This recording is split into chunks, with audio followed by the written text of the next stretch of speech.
ईरानी वज़ीर ख़ारजा अब्बास अराग़ची ने वाज़ेह किया है कि ईरान अमेरिका से मुज़ाकरात का फैसला अपने कौमी मफादात को सामने रखकर करेगा।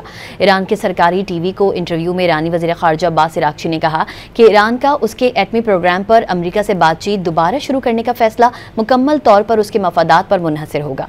उन्होंने बताया कि ईरान को अमरीकी क़यादत की जानिब से एटमी प्रोग्राम पर मुज़ाकरात की बहाली के लिए पैगामात मौसूल हुए हैं, लेकिन फ़िलहाल इसका कोई फैसला नहीं हुआ। अब्बास अराग़ची ने जोर देकर कहा कि अमरीका से मुज़ाकरात दोबारा शुरू करने हैं या नहीं, इस बारे में ईरान फैसला अपने कौमी मफाद को सामने रखकर करेगा। ईरानी वज़ीर ख़ारजा का यह ऐलान आलमी एटमी एनर्जी एजेंसी के वफ़द के तेहरान के तयशुदा दौरे से कबल सामने आया है। अब्बास अराग़ची का IAEA के वफ़द के दौरे के हवाले से कहना था कि आलमी एटमी तवानाई एजेंसी के डिप्टी डायरेक्टर जनरल के तेहरान के दौरे में सिर्फ ताउन के फ्रेमवर्क पर बात होगी। उन्हें जोहरी तंसीबात और मुतासरा साइट्स के विजिट की इजाज़त नहीं दी जाएगी। उन्होंने जोर दिया कि हालिया आलमी और इलाकाई सूरत हाल के तनाजुर में ईरान और IAEA के दरमियान ताल्लुकात के नए मरहले की ज़रूरत है। उन्होंने बताया कि ईरान की सुप्रीम नेशनल सिक्योरिटी कौंसिल एटमी मुज़ाकरात से मुताल्लिक फ़ैसले करने का मजाज इदारा है, जबकि वज़ारत ख़ारजा इन फ़ैसलों पर अमल दरामद की जिम्मेदार है।